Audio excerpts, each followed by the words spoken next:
Alarm. I thought that help was here, but it...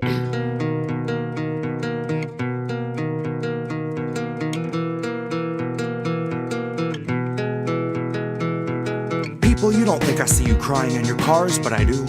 Sometimes I can feel it at a red light, someone at my side trying to muddle through. See them wiping their eyes in their rear view, like black hole sun in the sky. Why the fuck won't you come when I need you? Well, this moment in time is as close as we'll be and as far as I'll meet you. Two windows in between us, new moon in the house of Venus. One stranger who sees you and reads your features knows that your alibi might be tight, but it's not quite leak-proof. So if you're sitting at the light and you're crying in your car, just know that I see you. And it's a 50-50 that I'm bloodshot, gun-shy, once bitten, twice tried, ribs pried wide to the sky till I'm see-through. That's you, in case you don't recognize yourself.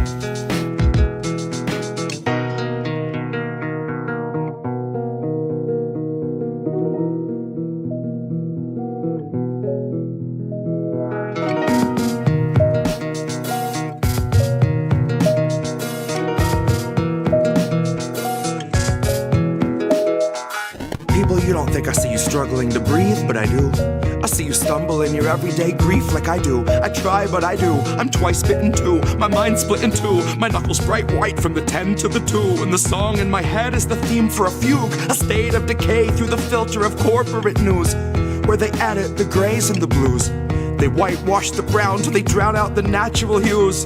And then it's just another fact to refuse, that the corporate ladders for hanging the company noose. Consider it one of your perks, after all it's communal in use. So you can come and hang till your legs go limp and they're shaking you loose. Now you watch 5 co-workers opt for the alternate exit, neatly suspended above where you wolf down your food. And your company gets its incentives embellished by harping on wellness, suggesting you'd best take time for your mental health after your 14 hours are through. Like we gave you a bottle to piss in and fixed up a noose on the crossbeam. Christ, what more can we do? So if you struggle to breathe any moment that you aren't asleep, then remember, most of Americans fear for their savings, fear for their shelter, fear for their babies. You aren't the fringe of exception, but rather a perfect example of capital's rule. And you're far less alone than the ruling class tells you is true. You're far less alone than the ruling class tells you is true.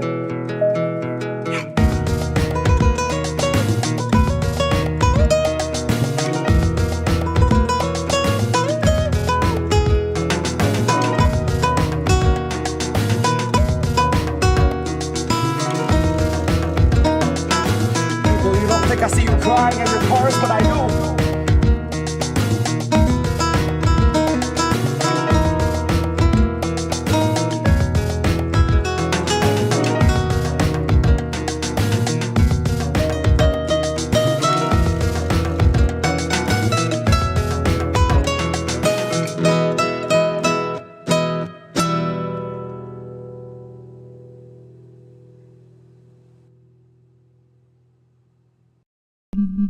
False alarm. I thought that help was here, but it was my own reassurance bouncing round 100,000 times in my own ecosphere. If every time you speak you keep it off the record, consequently you can keep your record clear.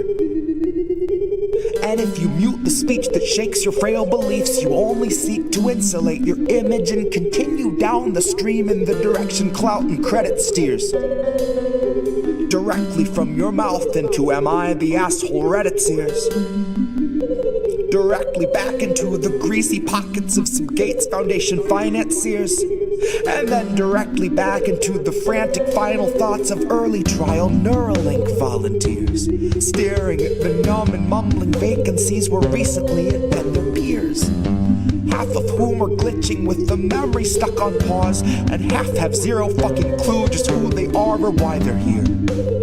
It's been said that fear is all we have to fear, but that was back before the Basosphere condenser came along, distilling concentrated fear that's diamond pure, crystal clear, oppressor strong, and woven into every single article you read and song they let you hear.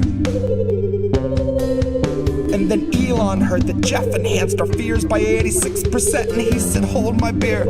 And not a single sheep among the herd would turn their head or say a word, cause they were all too busy begging for the shears, begging for the muzzle, happy just to guzzle, feed, and watch a screen for all their years. Man, to each his own, can't afford a home, but they'll let you have your cozy little ecosphere. Where there among your own devices you can break the seventh seal, overthrow the oracles and slay the seer. All the tomes were burned and all the lips were seared. Shut your eyes and all our lives just disappear. Now blink 'em twice. Welcome to your ecosphere.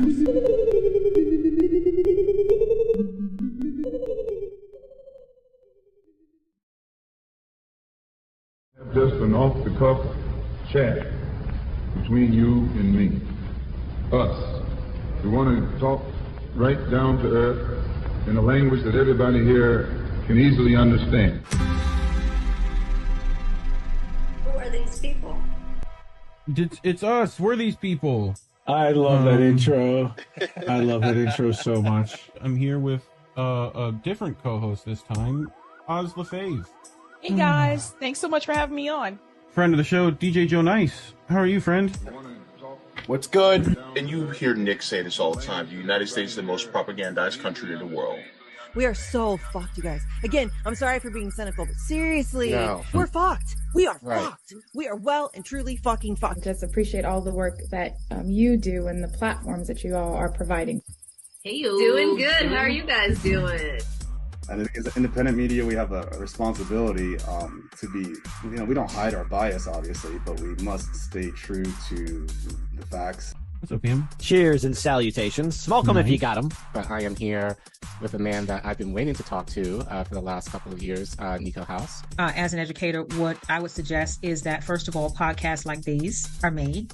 So you need to be an example for the people and for the future, knowing that your words can actually change the future. What do you feel? What would Kwame Ture feel we would have to do? Well, politics is every day of every minute. You have to be aware of what's going on. Not voting on one day, so the vote has never meant anything. So I'm not a Democrat. See, I would call that guy the Black Obama. No. The issues that we talk about, listen to us. As always, kids, labels are bad. Stay independent. Good night, fam. INN News. What up, fam? It's another episode of INN News. It's me, Reef Breland, with my co-host as always, Collin Radix-Carter, aka Care Bear. Care Bear, how are you? You doing okay? Yo. No. No? Not okay? No. Headache. And sorry. Well, that's fine. Do you mind? Do you mind fixing this? Yeah. There you go. Colin gets used to the good stuff that I set up for him. We used to do the show that way. Anyway, I gotta fix it. We did? Yep. Yeah, and then I decided to fix it so that you can just see the screen of the thing. I used to just show you the monitor down there. But anyway, yep. We brought stories. We did that. We got another 4 this week. What'd you bring? It nearly was 5 again, but I decided against it. So sure. That might happen next week. Possibly, we'll see. People want to sit with us for 4 hours at a time. I'm okay with that. They do it for all the other shows, so they can deal. Well, except I think on average, even at our worst, it's our show is 3 hours. Yeah. So, which I think is more typical, if not for people who live stream in the space. So, but anyways, so we're gonna talk. Well, I'm not. Caitlin is going to talk about propaganda and how simply it makes us stupid. Especially given what's happening. You're so stupid! Thank you.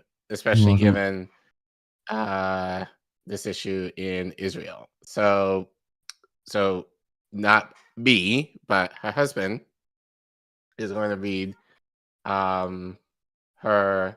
Well, this is not an article this time. This is more her notes. So this is kind of more. Those of you who don't know Caitlin, she either writes like a normal article or like she just writes in a stream of consciousness, which she calls her notes. Notes from the This narrative is her matrix. notes. Although I would argue it does read like an article in this case. So Yeah. her husband is going to read her notes regarding propaganda in a couple of seconds. And then later on tonight, this was actually an interesting story that I stumbled upon, I believe, over the weekend. So we've been talking a lot in terms of the implications of how talk about Palestine is being suppressed in the media. And, recently we've seen on college campuses. Well, you could probably guess that a lot of that suppression is now, well, you can argue it's going to happen, but it has been happening in elementary and high schools in New Jersey over the last few months. And this is kind of special to me because a lot of the towns they mentioned in this article, I lived probably within a town or two away from many of them. So this is very personal to me, given this is the area of Jersey where I grew up. But I think it also speaks to the implications of what will probably happen in your local town or city if it hasn't started happening already. So we're going to talk about that later. And then what did you bring? I brought a heart-wrenching tale of a doctor's experience in Gaza. And, I think that's our roughest story for the evening. So prep your emotional butts for that one. But yeah, I also brought something that might also piss people off, seeing as how our none of the above stance tends to do here at INN. That's what we endorse. We endorse none of the above. So I brought a Caitlin Johnstone article as well. I'll be reading it and not Tim Foley. So I'll try not to use my terrible Australian accent for that. But we're definitely going to talk about it, and I think it relates to what we've been talking about frequently. There's something about how Caitlin can take the things in my brain and wrap them all up and put them on the page in a way that I think is much more understandable than the way I voice them. So we're going to talk about that. But yeah, as always, talking about these subjects get us demonetized, and you can't give us super chat. But if you're in the live chat and wish to do so, get your little message on screen for us. You can scan this QR code on your screen. Go to co-d.com/Indie News Network. We'll put !donate in the chat, and your name will pop up there. You can also go to Patreon, patreon.com/Indie News Network. Go to Substack, indienewsnetwork.substack.com. Go to Rumble, rumble.com/c/Indie News Network, or pop us some money over on Cash App at $Indie News Network over on Cash App. You can also find us on Rockfin. Links are always in the description below at our Linktree, indienews.network. Right there in the description for you. For live chatters, I will leave Rumble and Rockfin for them so that they can go there and support us on another platform. Look at all these people who already support us. Look at you up there, a little Hall of Fame. But yeah, you ready to get to our first one? I've noticed before we get into that, I've noticed if you go back to that screen with our yes, sir. Yeah. We haven't had anyone new as Sure. of late, for what I could tell. It might just be us being lazy and not checking too. That's also possible. Maybe, but I also, as we say, nearly every week, obviously we appreciate any donations that you can give. But obviously, given our current state of many people financially, we encourage people to take care of yourselves, your communities, your families first before you give to us. That being said, if you do have some extra money laying around, or just happen to have extra money laying around, feel free to donate. And especially important was trying to raise money for Jesse for a new computer. So we're about halfway there. So whatever donations will be helpful. But more importantly, if you do donate, we get a fun little tune that lets us know when you do donate. So we'd like to hear that sound. So if you can, please do, especially helping our brother Jesse. But yeah, as we say, take care of yourselves first. And we know that a lot of you are like, oh, I would love to give, but I have this I need to do. I have that I have these other issues. Yeah, take care of that. We do this out of love. It's definitely something that we love doing. We don't do it for the money necessarily, but obviously we want to use the money to help support people in our network. But then obviously the more money we get, the more content that we're able to create. Yep. So if you're able to help us out with that, we will appreciate it. Speaking of content, we got our first story. We're going to talk about propaganda. So these are notes from Caitlin that I just happened to pull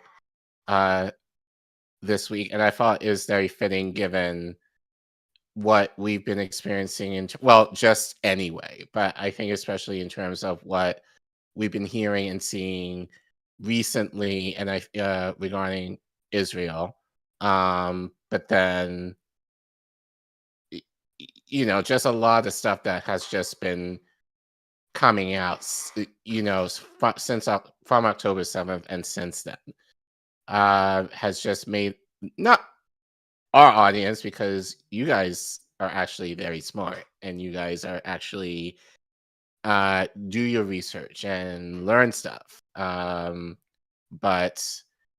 there's just some people who are just very lazy in terms of the information that they get. And so Caitlin kind of talks about that, especially given what's happening in Israel and Palestine. So we got a donation from the Accord Lord, who said Red Heart and gave us $10. Look at you. Thank you. You doing it. Although we didn't hear the... Yeah, I fixed it. Your Windows update screwed that up. Okay. As it tends to do. I gotta remember to do that every time Windows decides to do it over. So thank you, the Accord Lord, for donating a little bit closer to Jesse's computer. I think I got...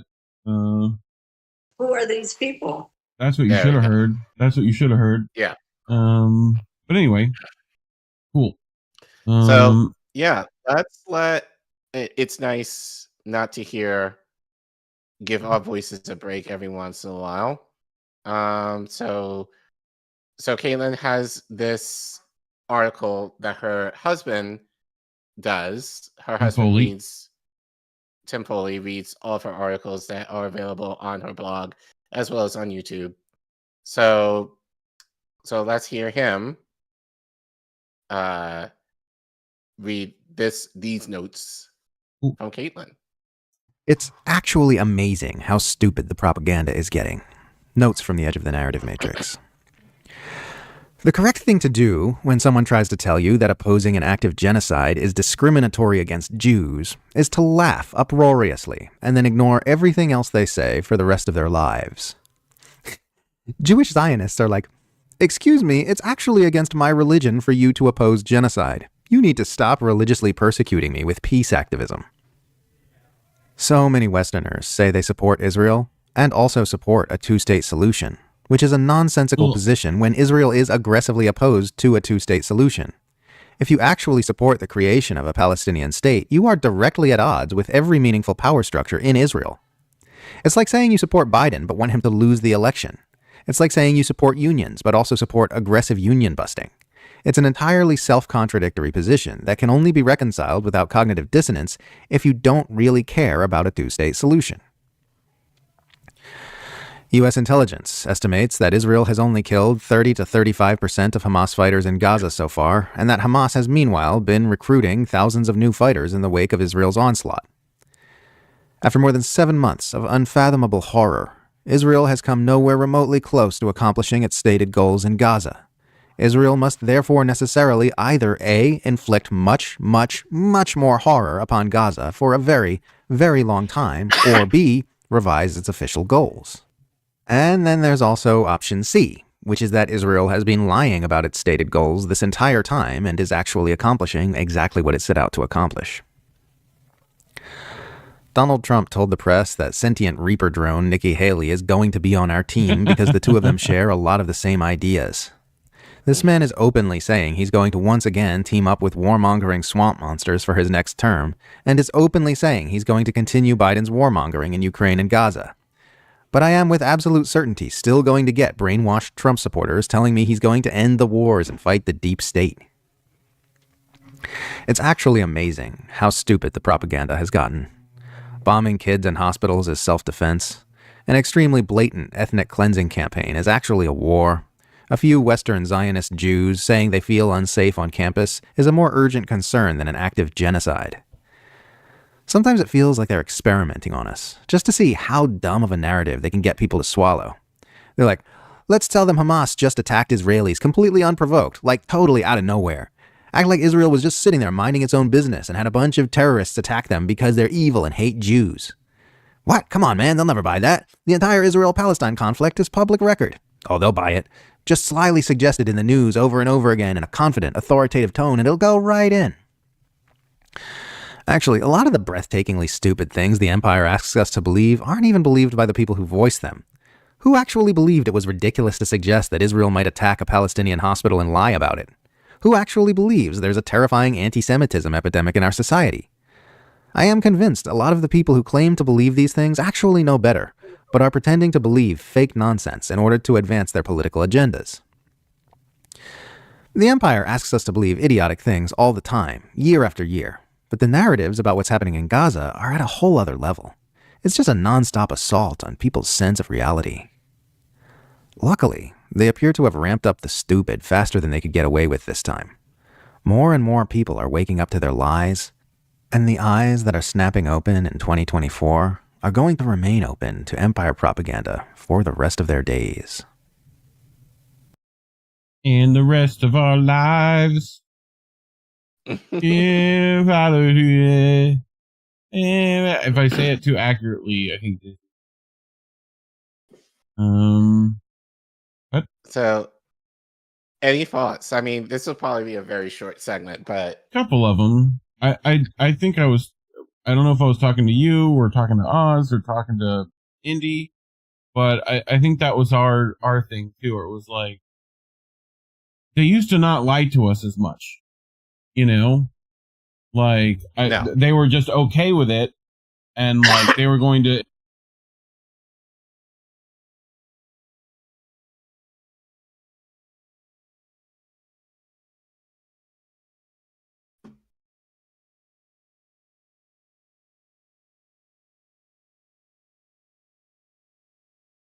keep in mind, I can't hear a word you're saying.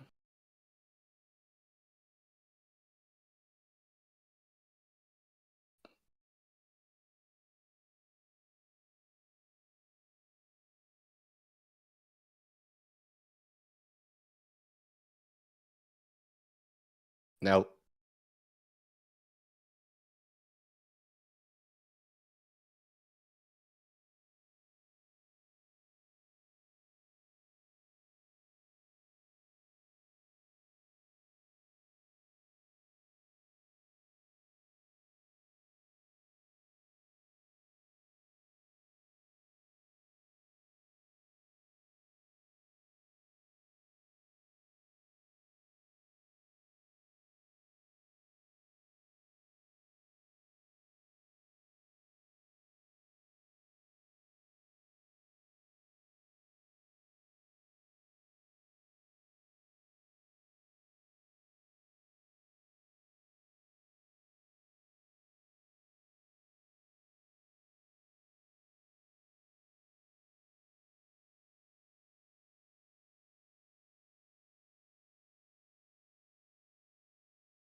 How about now? No, still can't hear you. Why not? It Yeah, should be fixed. there we go. Sorry about that. What happened? I moved my mic and it just decided to act like it never existed in my computer suddenly. So anyway. Okay. Anyway, as I was saying, you have 2 minutes to edit out of this. Yes, I'll get that. But yeah, as I was saying, like I was talking with the people and we were talking about how it's just we're being lied to constantly at this point. Mm-hmm. And it's just that the propaganda is really, I think, the most debilitating factor here. And, I mean, it's also, there's a genocide, so there's that. But, normally it would be like, they would just accept that and tell you that's what's happening. And that you still have no power, so nothing would change anyway. But, well, here's the thing with this, and I heard Russell from Do Dissonance say this. Like probably today, actually. And I've kind of said this in a different way on the show before. People are denying that right now is a genocide because I think for many people they are thinking, oh, a genocide is constituent of like X number of people. So we haven't hit that number yet. So like, as I said, we talked about Rwanda genocide like a month ago now. And that was close to 1 million people who were slaughtered within 100 days. So I think it's the idea of people in a very creepy way thinking, oh, we haven't reached that number yet. So it's no way that could be a genocide. I mean, you're still trying to ethnically cleanse the region, even though the numbers to you may not indicate otherwise. So, and as we said, we can make the argument. Right now, they've been hovering around 30,000-40,000 Palestinian lives that lost. Yeah, that's more than likely an undercount. There's probably way under at this point. Probably is way more than that, and not accounting for lives lost in Rafah. Every system regarding to the counts in Gaza have not been destroyed. So there's no possible way there's going to be an accurate count at this point, and that's on purpose. It's to kind of make the numbers seemingly lower than what they should be, so it's not as crazy to people to think that that there's a potential genocide going on. But I think all the same, it's the idea of like the straight up denial that there is a genocide occurring is kind of maddening. Well, I've said this on the show many times. It's maddening to me. But I think, as I said at the beginning of the segment, I think it just kind of shows almost like intellectual laziness in terms of, given that people usually the argument is, oh, I want a two-state solution for Palestinians. But again, Bibi has said many, many times that he's not for a two-state solution. So, and that's what Biden has said, that he's trying to push for a two-state solution, which again, if you've watched our segment with what school is it? Morehouse, he made that comment. And we know that's a bold-faced lie because, as we said, Bibi is against it. So how are you going to push him to do a two-state solution, Biden? Like, with unicorns and puppies? Like, so it's just, it's kind of a way to kind of show people, I want to hear what I want to hear and move on with my day. Like, people really don't care. Like, at least in mainstream. Well, I don't want to say that. I feel that there are more people, I think, especially in the media space, that do care, but their wallets won't allow them to say the truth. I think that's more the argument that I can make in returns to that. So it's just easy to kind of catch up with the lie, knowing you are paid to do so, versus actually say the truth and then not have a job. Yeah, for sure. I think it's also just the state of our media too. You know, like they just don't care if they're caught in thousands of lies. There's no repercussions for lying. You know, like, I mean, I don't know how many times we still have to hear beheaded babies and, you know, New York Times allegations that have been since denounced. You know, like, it's just kind of ridiculous that there's no journalistic integrity there. Not that it's surprising, but yeah. Great stuff from Caitlin, though, for sure. So, we're gonna hear more from Caitlin later, but in the meantime, if you want to help Reef get a new... I think I just need a new cable, dude. I've been meaning to, like...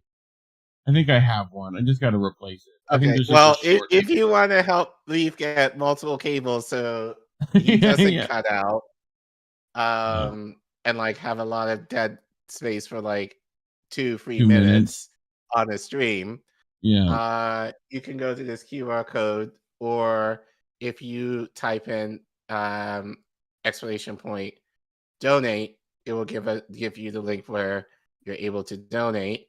So please support us on Ko-fi, as that's the only way that we're able to monetize anything that we do on this network now, since YouTube hates us. Also, we're on that road to 2K.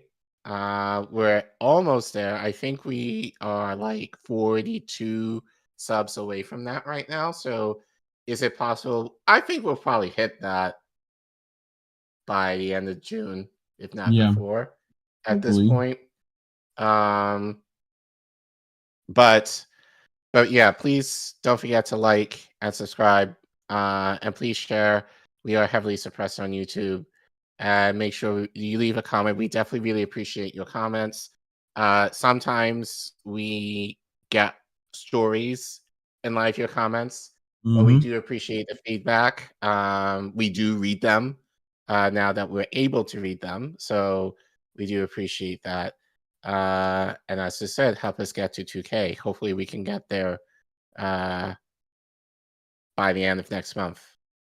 And then we can move on to better things. Do the thing. Hit the button that looks like this down there. It's right down there. The subscribe button. Go hit that. All right. About ready to get to our next story. I have linked Rockfin and Rumble in the live chat. If you'd like to go there. You know, I don't even think Anna Mayers is on the Rockfin yet. You know, if you're on Rumble, there's supposedly people watching. Let me know you're a lizard person and say hi. You know, use those opposable thumbs to type stuff. But all right, I'm ready for this story. So we're going to talk about a article that is referencing a doctor's account in Gaza. So it's going to be a bit rough, but we're going to get through it. I think it's important to showcase these kind of things. So this is out of Scheerpost. Catherine Mullaly, I guess that's how you pronounce that. She writes, "War surgery is not peace surgery. An American doctor in Gaza." So, Dr. Feroz Sidhwa is a 42-year-old critical care and trauma surgeon based at San Joaquin Phoenix General Hospital, a level 2 trauma center in San Joaquin County, California. He arrived in southern Gaza in March, carrying thousands of rolls of tape, Keralic bandage wraps, and medicated zero-form gauze, tools of his trade. What bullets and shrapnel had vaporized in Gaza, Dr. Sidwell would do his very best with a scalpel and medicated cotton to save what was left behind. From California to Cairo, an 8-hour bus trip across the Sinai with Palestinian American Medical Association, aka PAMA colleagues, Dr. Sidwa and the others arrived at the Rafah border crossing, where they entered Gaza on March 25th. It was dark, after sundown, and unexpectedly quiet. His first sight of Gaza European Hospital in Khan Yunis was an outdoor square called the Medan, a 5-minute walk from the main hospital entrance. share a room, a converted COVID isolation space near the Madon with 6 other men. The room was filthy and fly-infested, as he later described his place to sleep and where he would gauge the advancing proximity of Israeli Defense Forces bombardments. As he exited the van at the Madon, it was the children, short and malnourished, who greeted him first with, "Hello!" They cried, asking for sweets and chocolate. The courtyard was their living room. Dr. Sidwa was interviewed during his stay at the hospital for about 2 weeks in March, and afterward by phone and email. Additionally, he sent written and audio text messages to me, that's Catherine, right, detailing the situation regularly from Gaza. This article is composed of all of these communications. We met as graduate students in global health and international humanitarian law at the Harvard T.H. Chan School of Public Health in 2009. We agreed that I would write the story before he went to Gaza on May 18th.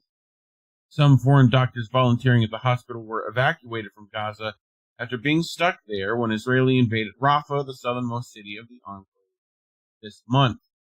For Dr. Sidwa and his group, hospital orientation began in the 4 intensive care units, 1 post-operative, 1 cardiac, although without elective heart surgeries, this cardiac was in name only, 1 pediatric, and a repurposed endoscopy space for a total of 24 intensive care beds. Right? So, scanning the beds and the CT images, Dr. Sidwa quickly realized there were 3 tracks of ICU patients. First, the bullet wound patients, most often to the head, who are often intubated and unresponsive. Second, the post-explosive patients with exposed and broken bones and external rods poking out from under their sheets. Third were the DKA patients, type 1 diabetics in coma hovering states. In wartime, the Gaza European Hospital was filled with civilian post-explosive trauma patients and insulin-dependent diabetics. The DKA patients were unexpected. To survive, they require regular insulin. Insulin requires refrigeration. In Gaza, with over 1.7 million people displaced, there's no outpatient insulin because nobody has a house anymore. They can't refrigerate anything, Dr. Sidwa told me.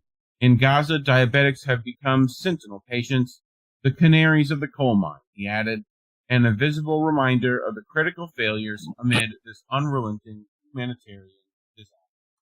So just for those in the chat, DKA stands for diabetics-related ketoacidosis.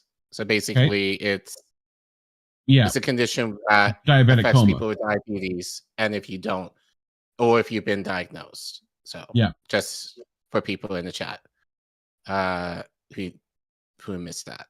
Understood. So Dr. Sidwa got to work right away and messaged me by WhatsApp his progress on March 26, writing, "Did 4 X-laps today, an exploratory laparotomy, opening a belly to see if there's an injury inside.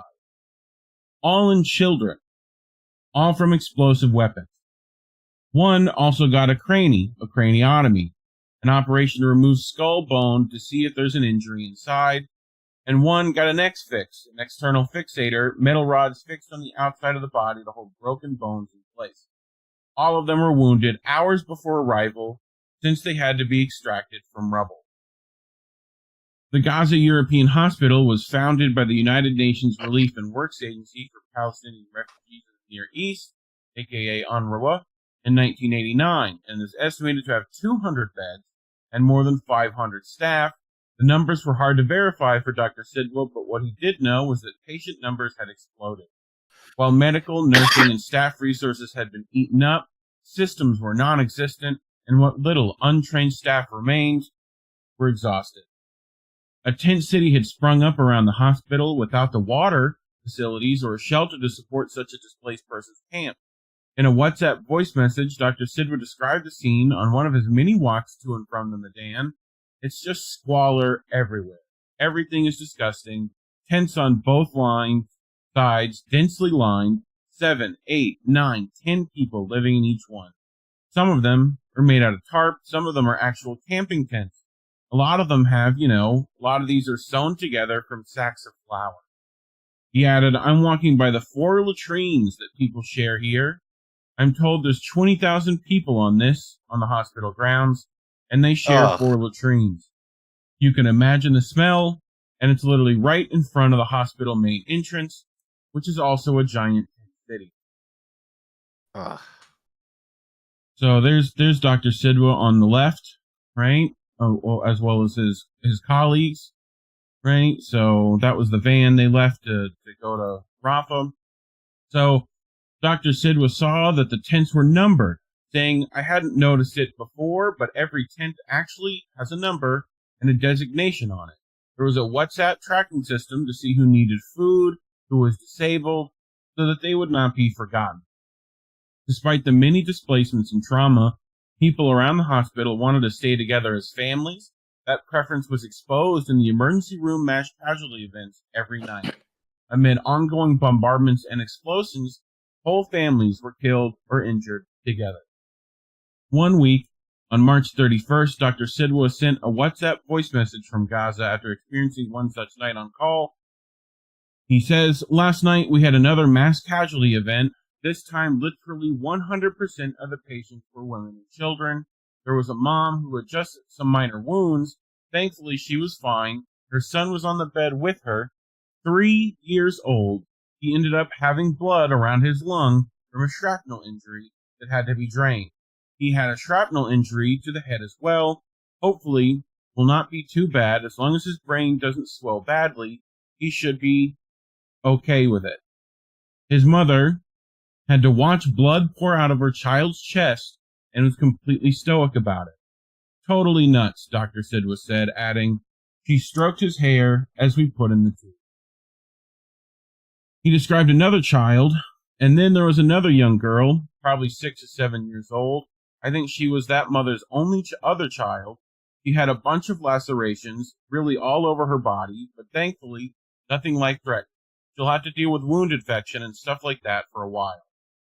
This title back-and-forth description between near-death and hope was a signature imprint from Dr. Sidwa's WhatsApp text and voice communications.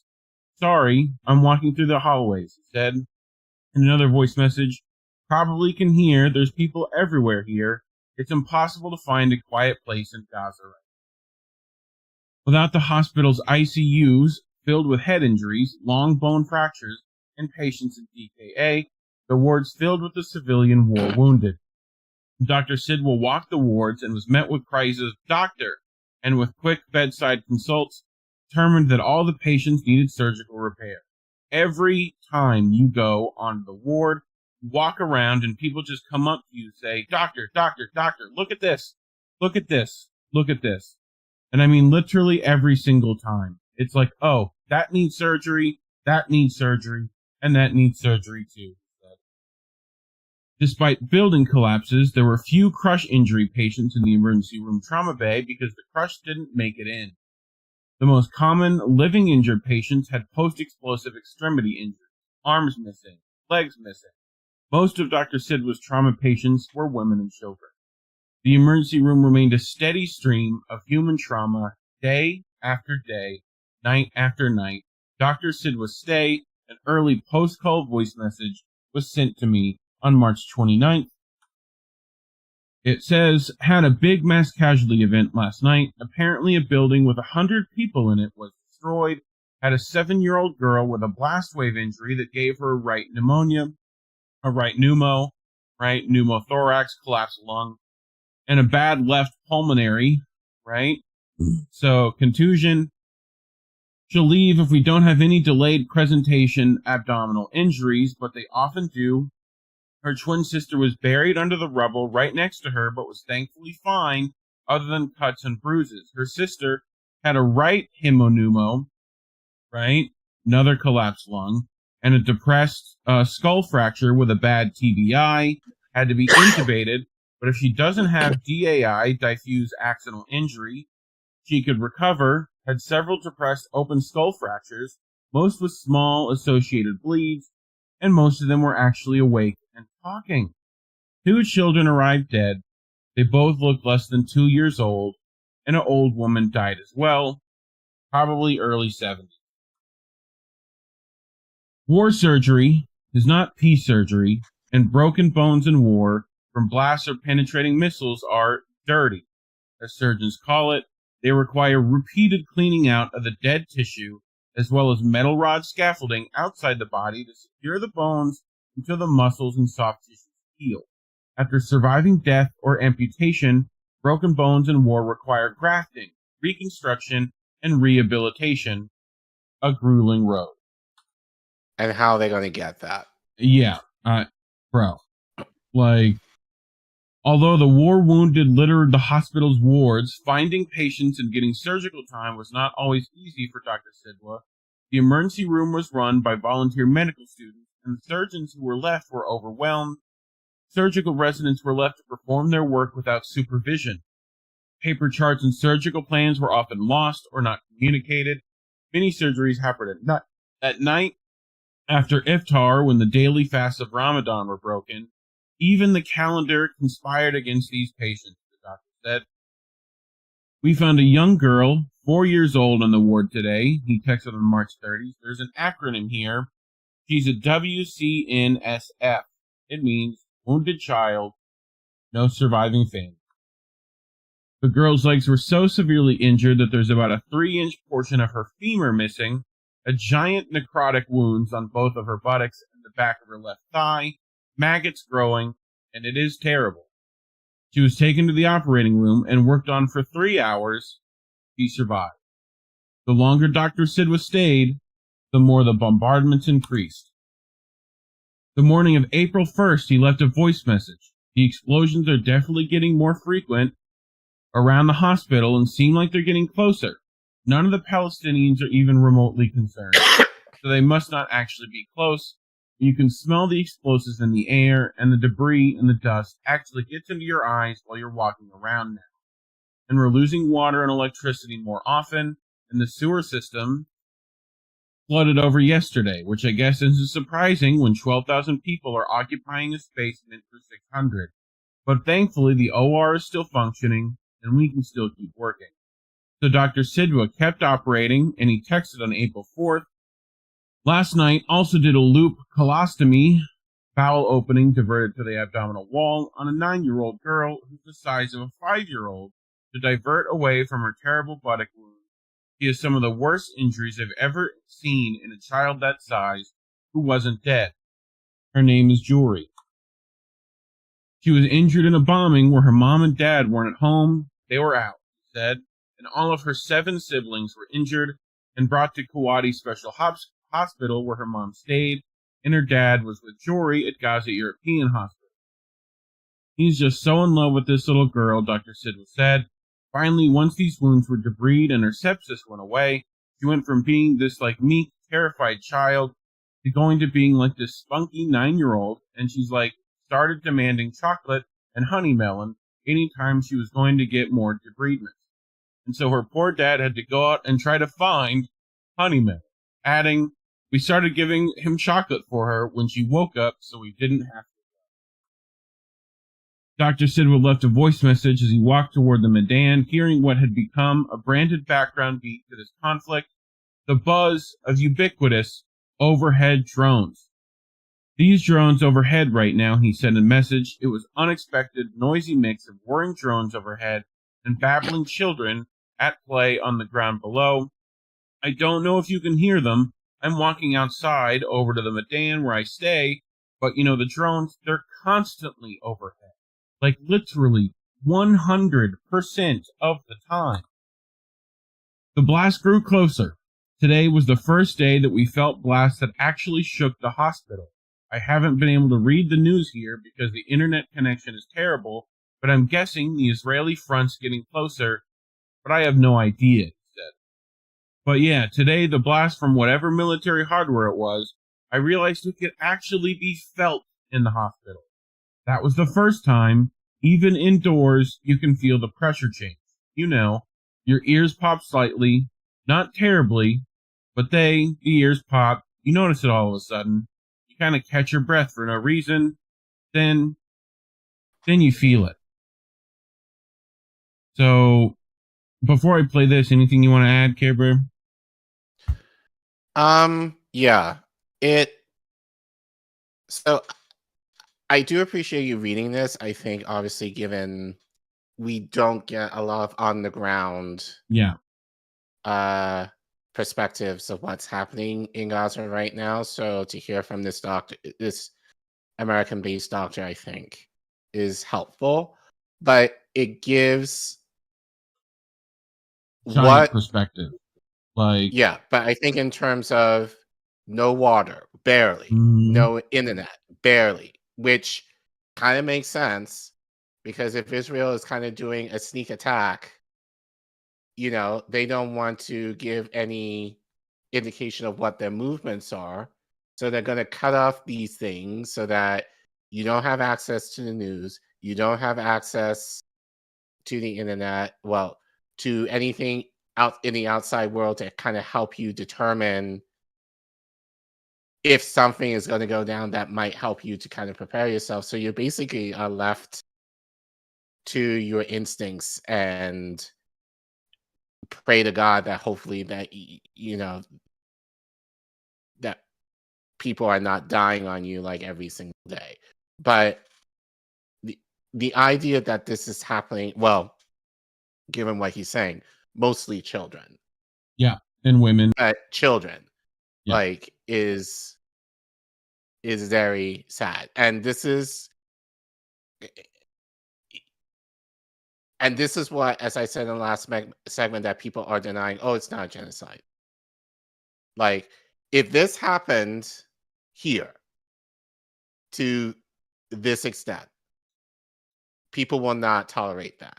They would be demanding justice for it. Like, let's say if these were American kids, you know, but because these are Palestinian kids that, again, with propaganda that we're kind of like shown, oh, they don't exist, they're meaningless, that this is happening and it's continuing to happen on the basis of the West imperialism and how our corporate and financial interests are more interesting than the humanity of ensuring that these children, and I'm emphasizing children, are alive. 2-year-olds, 4-year-olds, 9-year-olds. Like, I know some of you are out there with kids, and like, imagine you had to go take your child to an emergency room, something that severe, and then have to go into a war zone to pick up chocolate and melon for them, just so that they could get through a day with some joy. Like, it's ridiculous that we're even, like, pussyfooting around this problem. Like, it should be dealt with. You know? So, I brought one more video. This is a nurse, and she just got back from Rafah, right? And this is her, you know, discussing what she went through there. So, Trained in I think she's trained in burn care. arrived home overnight after weeks treating patients injured in the war in Gaza. There was no soap, there's no hand sanitizer, paper towels, no linen to put your patients on. So we would come into the ICU, find patients on these plastic sheets that are disintegrating. They're laying in pools of blood, fluids, but nothing to change them on. People have explosive injuries, and we're giving them Tylenol. We're giving them ibuprofen for an arm that's been blown off or burns to 30% of their body. I mean, like, I don't know what else to say at this point, you know? I mean, Trained like Nikki Haley, and I said this on Twitter yesterday. Like Nikki Haley is getting a lot of heat in terms of her signing a shell, saying "finish the job," which you can argue she didn't mean necessarily like Palestinians per se. What she probably meant was finish the job in terms of freeing the hostages, the Israeli hostages, but it was still in bad taste, all the same. Yeah. But we're complaining about her, and I said this, like, that's to be expected from a Republican. Like, at least, like, to me, it's no surprise that she was going to write something like that, given that she's a Republican. Like, what's the excuse of Biden sending the money for the shells in the first place? And then we had someone like Elizabeth Warren who was like, oh, we need to stop what's happening in Rafah, when, bitch, you signed off on it. You voted for it. The fucking audacity to condemn anyone trying to resist this genocide is laughable at this point. Imagine what you would do to keep your child from being injured even in the slightest manner. Like, these are people who would constantly tell me, well, if they even touch my kids, like, and how are you silent on this? It amazes me. Like, teamwork in the chat, they don't have meds. No. There is no, like, ibuprofen, Tylenol, you're not supposed to treat that for, like, burn wounds or, like, body parts, like, blown off of your body. So, I cannot imagine, like, what got me was the latrines, because when I lived in Africa, I used latrine. Outhouse, basically. Yeah. So they're fine, but they're not meant to be used for, like, how many people said it was? Like, in the thousands? So I cannot imagine the stink, honestly. Because latrines are not meant to be used for that amount of people cramped in a relatively small space. So in between that and then just there's no life there. It just sounds like literal death in Rafah right now. But shout out to this doctor for kind of sharing his perspective on the ground. But honestly, I don't know how he would have made it through it without, like, going crazy. Like, if I was in that situation, I don't know what I would do, honestly.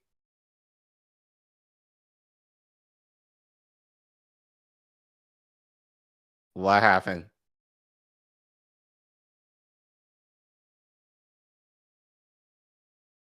Can't hear you, Reef.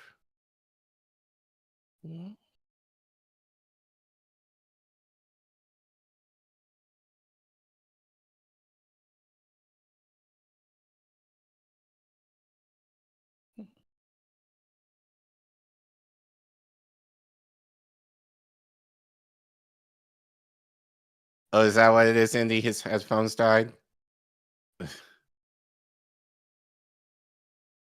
Still can't hear.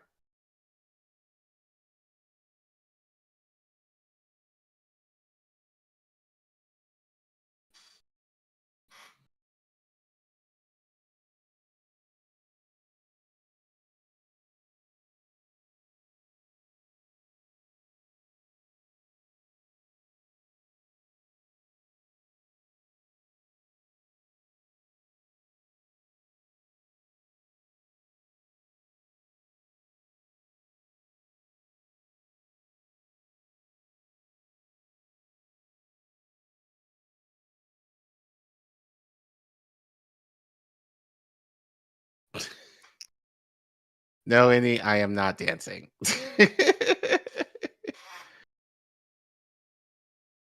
I am not dancing.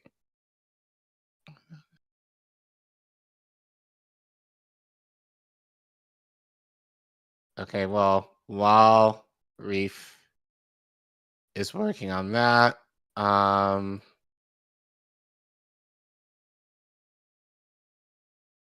okay.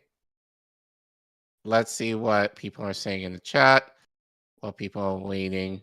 Sean says, Collin seen some R&B. Wait.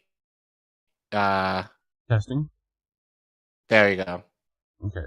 I'm going to use this microphone for now.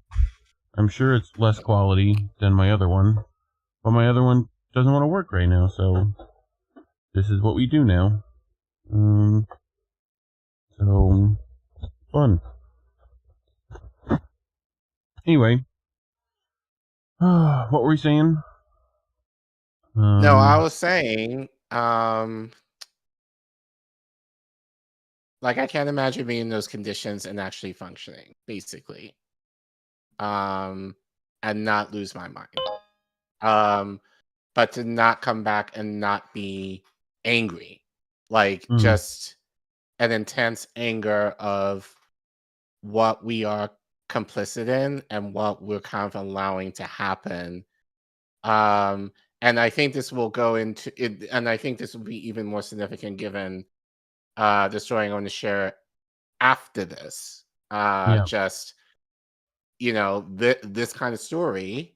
Now, granted, this is on the ground, but these stories, the Zionist lobby do not want people to know about or even talk about. So they're being suppressed. Something like this will be suppressed in the media. So we might be lucky if we get a story like this here and there in mainstream media, but nothing where I would argue that is going to promote the kind of outrage that people are going to be just disgusted by it. I can imagine, though, if it were like, if you were seeing some of the things that we have seen, like over the weekend, seeing a decapitated child, baby, like if you showed that on mainstream media, like, yeah, I'm sure there'll be a lot larger outrage, but because it's on social media, it's a lot easier to suppress or kind of deny, oh, this is Hamas or whatever. But yeah, it just makes me really furious that these are the stories that people are outright either ignoring or just straight up denying for a narrative. In terms of shifting the blame onto essentially them, that this is somehow their fault, and it's not. Yeah, I mean, it's just like my anger is almost like run dry on it, like at this point I'm hoping a foreign power intervenes. That's what I'm hoping for, because clearly, like, we're not doing shit about it. So, here's hoping. But talking about these things is why we're demonetized, so you can go to ko-fi.com/Indie News Network if you want to support our work. You can scan the QR code on your screen, or if you're in the live chat, you can press !donate in the live chat and get our little Ko-fi link there. If you can't do that, just like, subscribe, share, comment, do all that stuff to help engagement. Trying to get to 2K, we're not that far off. I think we only need less than 50 of you to sign up, so please do that. And if you want to support us on other platforms, you can look in the description below for our Linktree at indienews.network and follow us on Rockfin and Rumble. Yeah, alright. I will leave Rockfin and Rumble in the chat for people. Yeah, that's what I get for trying to hit the mute button. It just decides to break again. So now we're here. I think it was Sean Miller in the chat that said mime it. Fun story. I had to play the king in, I think it's the Princess and the Pea or something like that. That, like, the entire character was mute. So I literally had to mime an entire play. So that was a thing that I did. I already put Rumble. Hold on. Let's put Rockman instead. Cool. On the Rock Fan, we have Dave Burt and Anna Mayers. He's saying he was having issues loading Rockfin vid. Hopefully that's working itself out. Arim holding it down, saying hello, sunshines.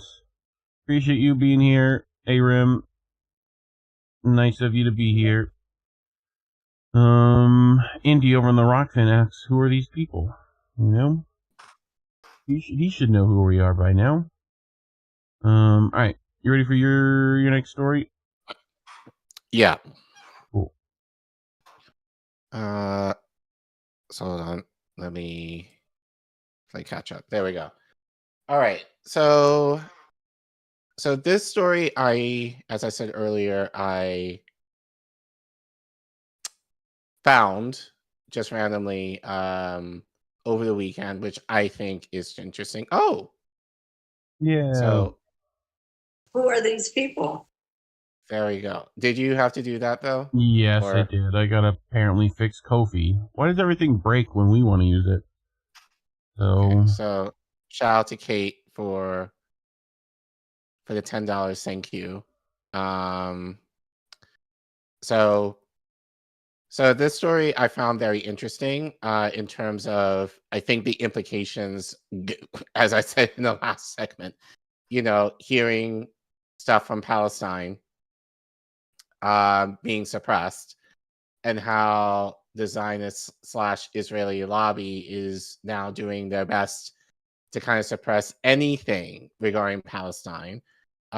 We have seen it, I think, in our government. We're seeing it in terms of what's recently happened, on colleges across the country over the last month or so. And given this article, there's been active suppression of any discussion on Palestine in elementary and high schools in New Jersey. And this is significant to me. Actually, I sent this to Indy, who also lives in New Jersey, but a lot of these towns that they're mentioning are towns where this is basically the area where I grew up. So I'm very familiar with these towns, many of them. Right. And they are they have high Jewish populations. So this does not surprise me in the slightest, but it does lend itself to talking about a larger problem in schools in terms of who is really pushing curriculum. And it's not necessarily teachers or families that live in these communities. It's often not donors or lobbyists that work within the education system that make the call as to what is taught or what is not being taught in schools. And often that kind of culture kind of trickles down into the schools, where not only we generally have curriculums that do not reflect the needs of our students and our communities, that we as teachers usually have to kind of modify in order to make it relevant, which takes more work to do. But in certain cases, actually, the conscious suppression of what is being taught or mentioned in schools. So this article is from Truthout, and any article that we read, you can find in this description below if you want to read it yourself or pass on any of the articles to your family, friends, whatever. But this is from Truthout, written by Sam Carliner, where he writes, K-12 schools in New Jersey are becoming a battlefield over Palestine advocacy. For months, pro-Israel advocates in New Jersey have lobbied school districts to suppress discussion of Palestine. So here we go. On the heels of the eruption of a university movement for Palestine and a subsequent wave of repression that has been at the center of national politics, Congress has begun questioning K-12 school districts about how they will clamp down on the movement for Palestine. Under the guise of addressing anti-Semitism, public K-12 schools may become more of a flashpoint across the country over Israel's genocidal war on Gaza.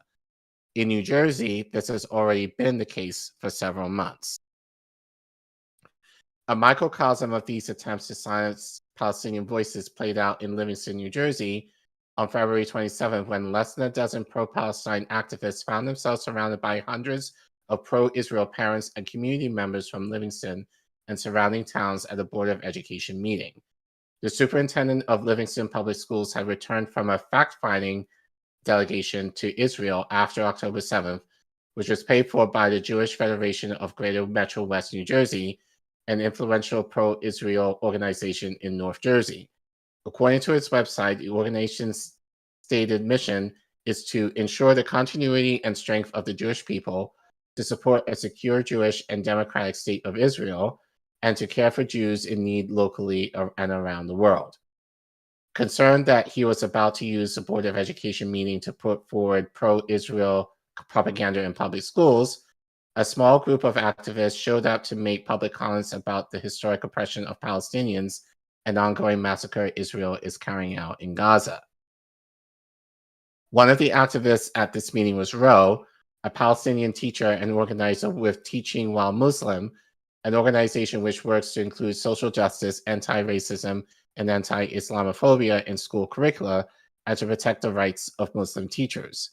Ro is not one to shy away from denouncing Israel's violence against Palestinians, but asked to use a nickname for this piece due to the harassment she and her colleagues have faced in the past several months.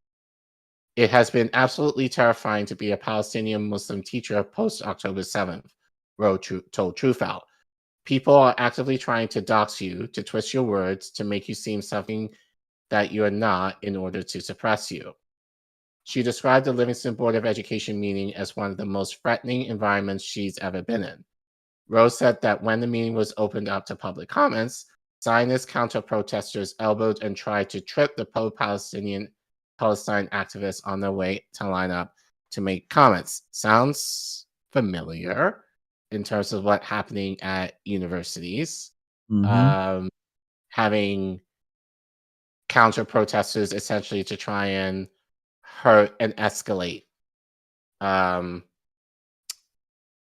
this issue. Yeah. Mindy Greenspan, an anti-Zionist Jewish activist with the group Soma Collective for Palestine, was also among the pro-Palestine group at the Livingston Board of Education meeting and witnessed elbowing. We were clearly the outsiders, Greenspan said, clearly the others. This hostility to pro-Palestine advocacy in schools exists beyond Livingston. The Intercept reported in March that in Teaneck, New Jersey, pro-Israel activists, lobbyists, and even one member of Congress went on offense against teenagers who walked out of a local high school in solidarity with Palestine. New Jersey Spotlight News also recently reported that high school students in Camden County were suspended after trying to hold a walkout. Likewise, West Orange high schoolers published a statement claiming that their attempt to hold a walkout in November resulted in them receiving death threats from parents on Facebook. High school students. What the fuck? As the West Orange students put it in their statement, parents on the Facebook pages West Orange 411 and 07052 posted threatening content like trying to dox us, threatening rape on us, and said they wanted to kill us and parade our dead, raped bodies around Gaza. There is even speculation that the Jewish Federation of Greater Metro West New Jersey, the same organization that paid superintendents in Livingston and other areas of the state to go to Israel, this is like, so again, similar to, so I have to, let me read this and then I have a thought. May have gotten a novel by Palestinian author pulled from the curriculum of Newark Public Schools. So, Indy, you might know this. So Indy said lots of Jewish families in living. Yeah, fun fact, I lived in these areas. I went to high school in West Orange. I worked in Livingston Mall in high schoh. And when I was in middle school, I went to school in Short Hills, which is another high Jewish population town in New Jersey. So I am very familiar with all of this, given this is high school for me. But in the chat, you probably know this. Is this a Jewish organization? Actually, if you could go back to the slide, Reef, for a second. It's a Jewish Federation of Greater Metro West affiliated with AIPAC at all. Because I should have researched that, but this is similar tactics to what AIPAC has been doing in terms of,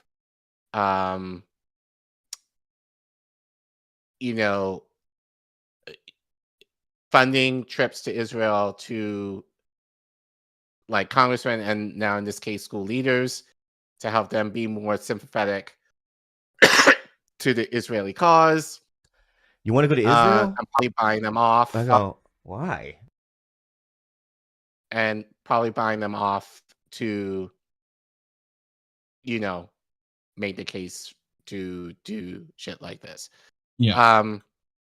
And he says This is probably what they do not with is like celebrities too.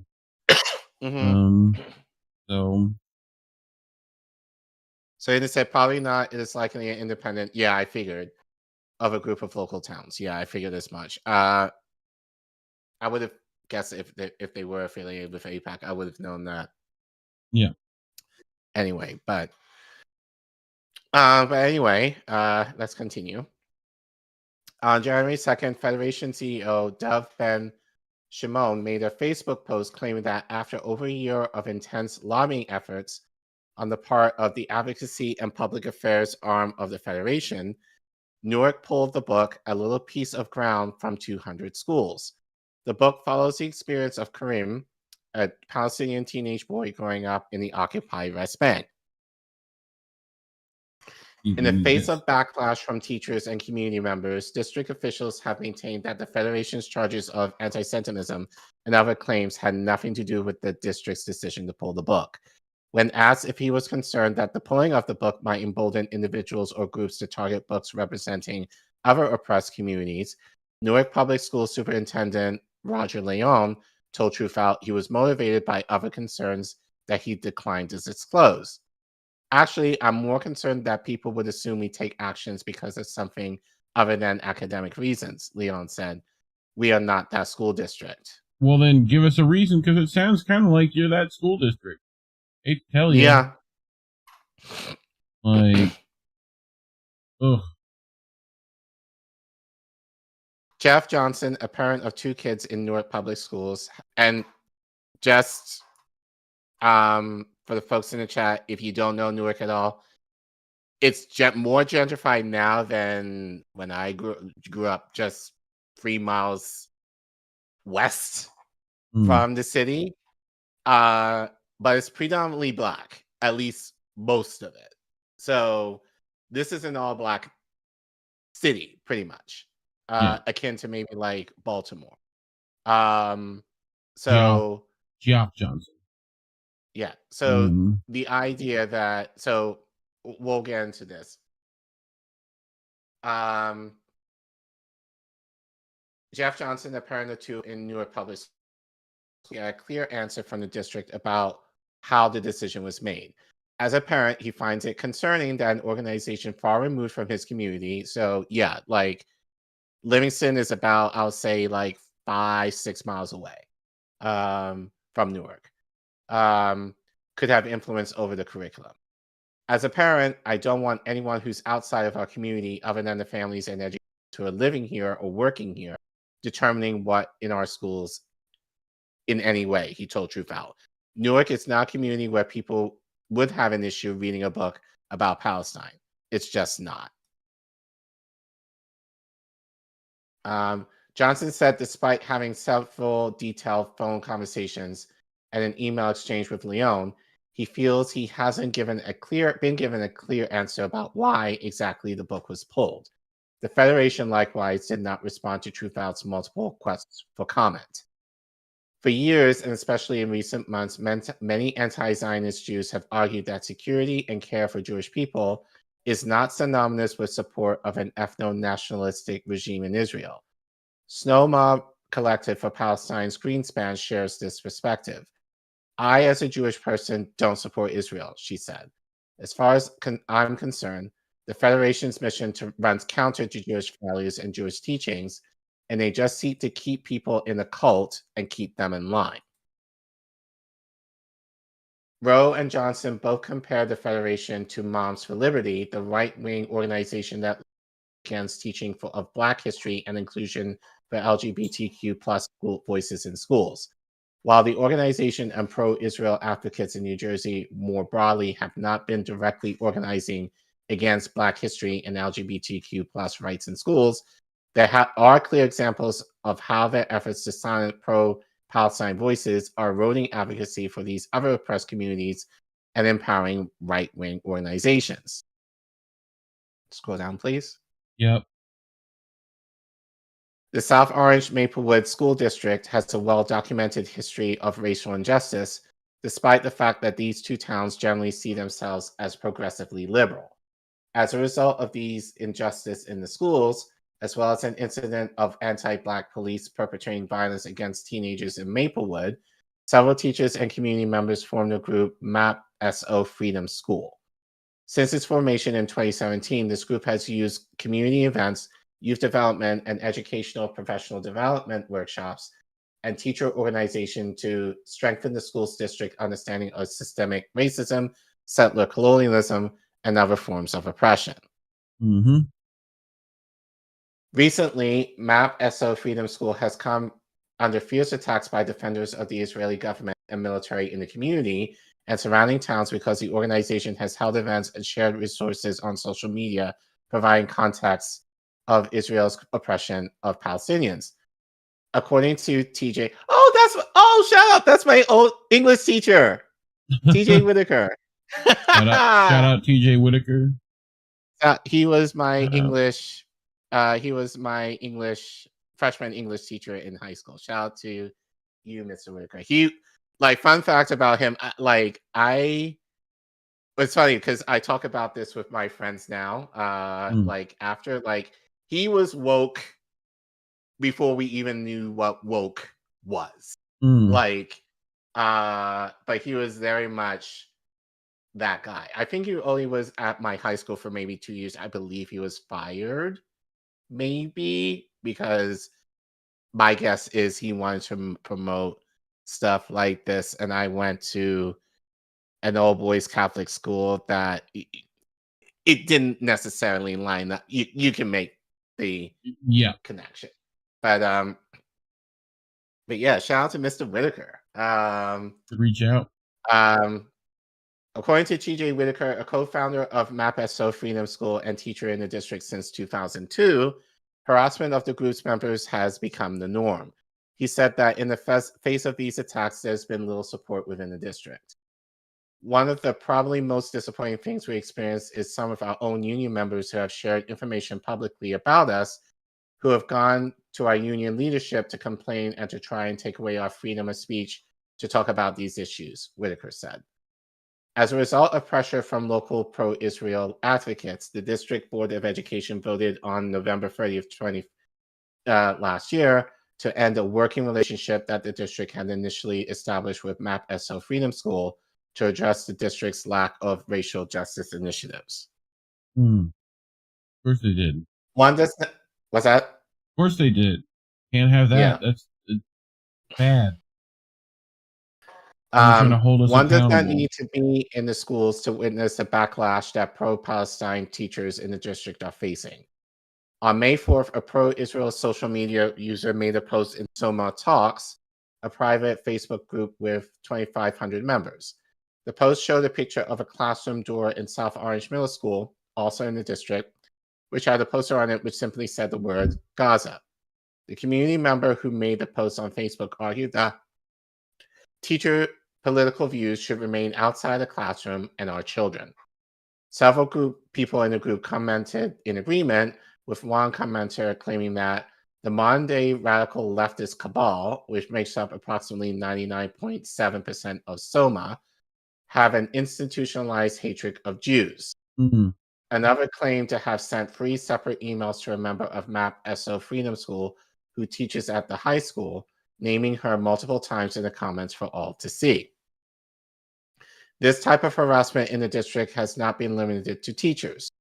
On January 12th, I witnessed roughly 100 students at Columbia High School walk out of school to determine a ceasefire in Gaza. So context, Columbia High School is the high school in South Orange and Maplewood. So Yeah, I think we covered that a bit. Nothing to do with Columbia University. University, we covered that. Yeah. Was it. This is a public high school in between two towns in New Jersey. Gotcha. I stood with several parents of the students and community members outside the school grounds in solidarity with the students. A smaller group of aggressive pro-Israel counter-protesters also showed up, and many tried to take pictures of the students and community members supporting them in an attempt to imitate them and potentially expose them to further harassment. Intimidate. Another Yeah. counter-protester walked around the perimeter of the field where students were gathering, using binoculars to try and get a closer look at the students. That's just creepy. It's creepy, but it's like, again, we've seen this with college students. Like this is what's been happening. So it's imagining the idea that they have to do that. They're doing this with high school students, like for the same thing. Like talk about Palestine, and then we're going to essentially destroy your livelihood or whatever. Yeah, I think it's just really sick to me. During the walkout, a rental van drove around displaying a mini billboard with a seemingly pro-Israel quote by MLK, despite the fact that MLK repeatedly condemned colonialism and apartheid during his lifetime, which we also talked about here. We did a clip on that because while I can't, first I said it then, I'll say it now. We can't say, MLK is dead. So we can't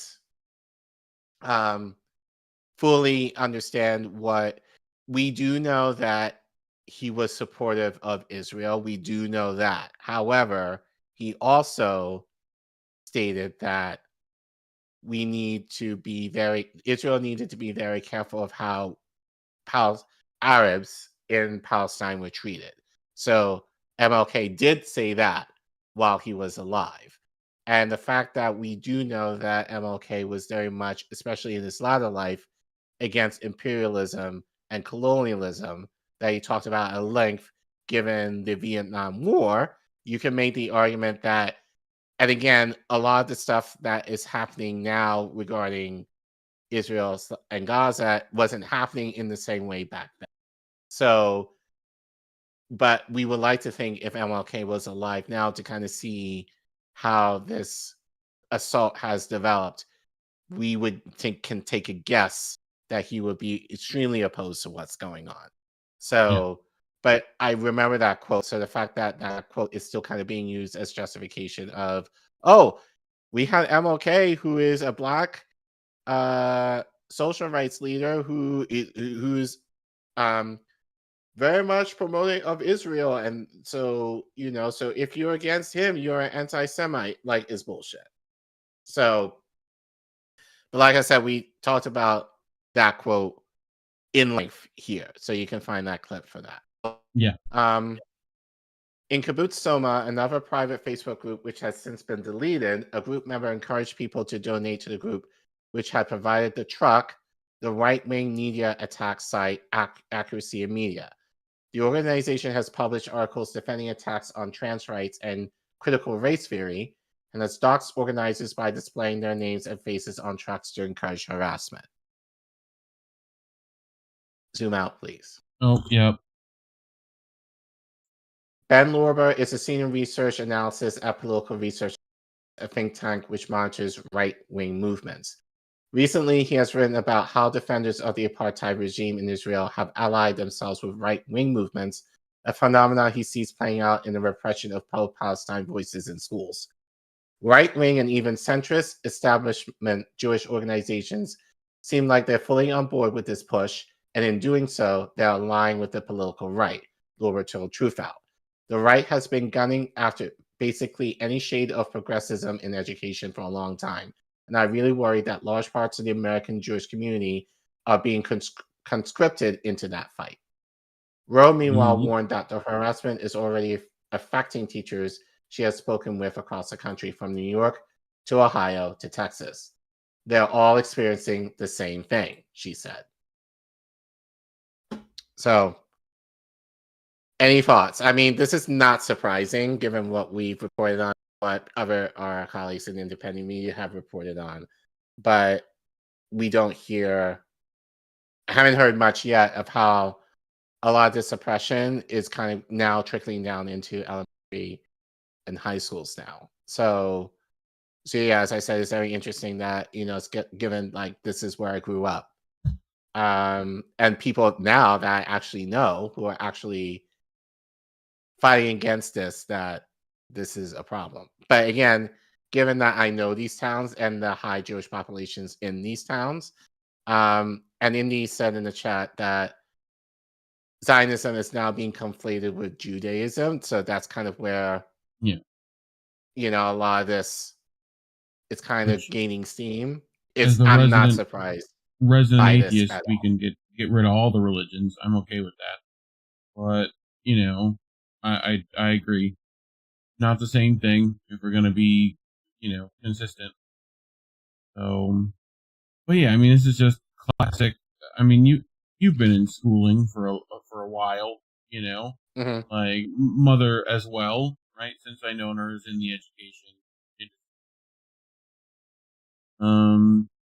The amount of political subterfuge, like in the backgrounds of your local, high school, middle school, whatever, is ridiculous. People are hired and fired for what churches they attend. So, it's kind of ridiculous. But this doesn't surprise me. But it is something that people should be aware of. And it's one of those things that you have an effect over. If you have children, in school, like, you have some say here. So, I mean, an asterisk to that, you should have some say. Yes. Like, you're going to have to go problem. You should have some say. Like, I should have some say. Yeah. But unfortunately, our public schools are not designed that way. Yeah. Public schools throughout the country have a motive. And you can guess what that motive is. It's essentially to push students towards capitalism. All they want is essentially good little drones that will just go into the workforce and be good little boys and girls that are not going to disrupt the system too much, if at all. So there might be a few that might be disruptive, but they can't have an onslaught of people rising up in order to fight the establishment. That's the key in schools. Is to kind of keep everybody so distraught and so stressed out that they won't have the willingness to fight. And so, coming from my end as an educator, as I said earlier, we don't have any say. Well, unless you're at a private school. And even then, that might be problematic. But if you're at a public school, teachers generally have no say in terms of what is being taught. You can make suggestions, or you can make modifications to the curriculum to kind of meet the needs of your students, but that may not always be appreciated by your administration. So if your administration is not necessarily for any modifications that you're doing to the curriculum, then you could essentially be fired for that, depending on who that person is.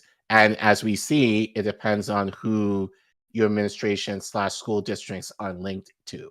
And if you have powerful parents who are connected to a lot of these groups, as we're seeing here, they have a lot of say in terms of what is being taught.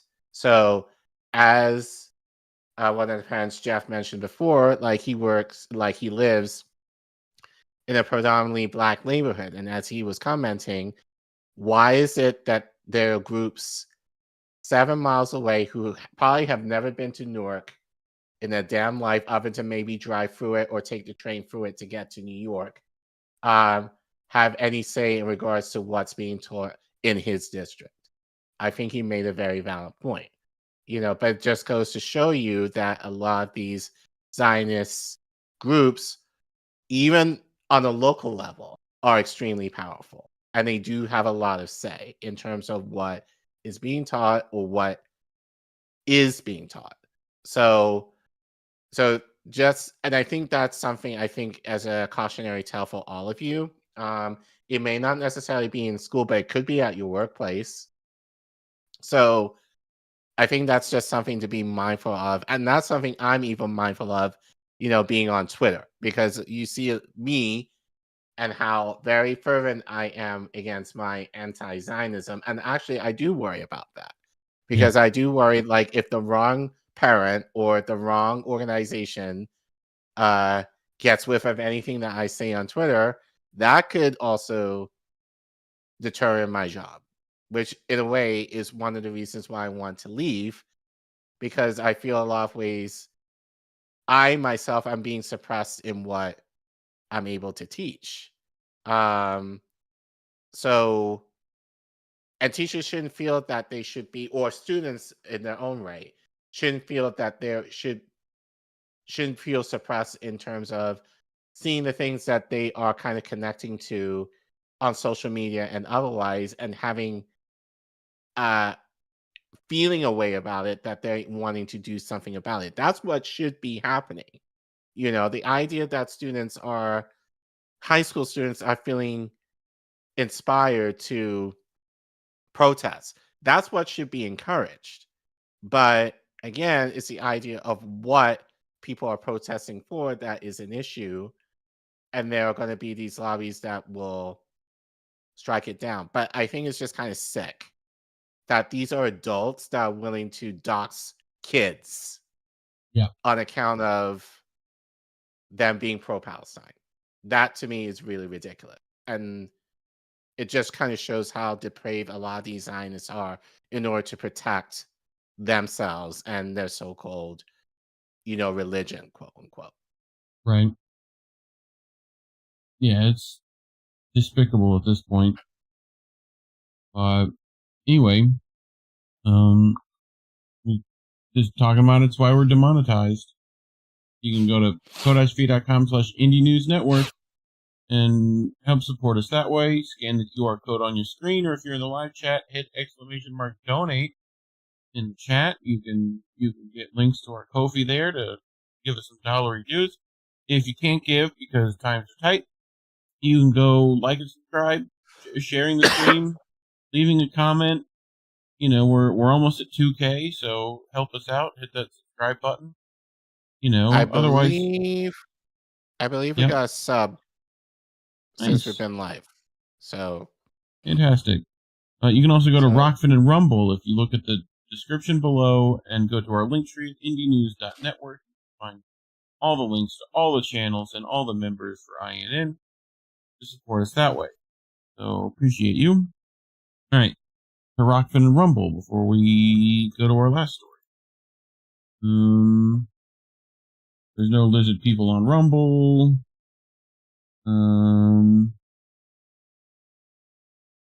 So Anna Mayer's in the chat. Talking about something about a good fundraiser. So